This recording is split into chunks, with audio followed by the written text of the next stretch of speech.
Answer দল এগিয়ে আসছে, আনসার দল এগিয়ে আসছে অভিবাদন মঞ্চে অভিবাদন জানাতে, অভিবাদন জানিয়েছে। এরপরে আসছে fire service and civil defence Gaibandha.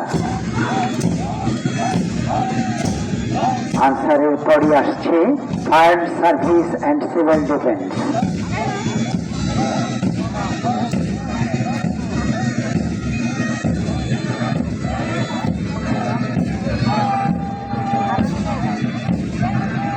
তারপরে আসছে গাইবান্ধা সরকারি কলেজ বিএনসিসি। ফায়ার সার্ভিসের পরেই ফায়ার সার্ভিস অভিবাদন মঞ্চে অভিবাদন জানালো সম্মানিত অতিথিবৃন্দকে। এবারে আসছে গাইবান্ধা সরকারি কলেজ বিএনসিসি দল।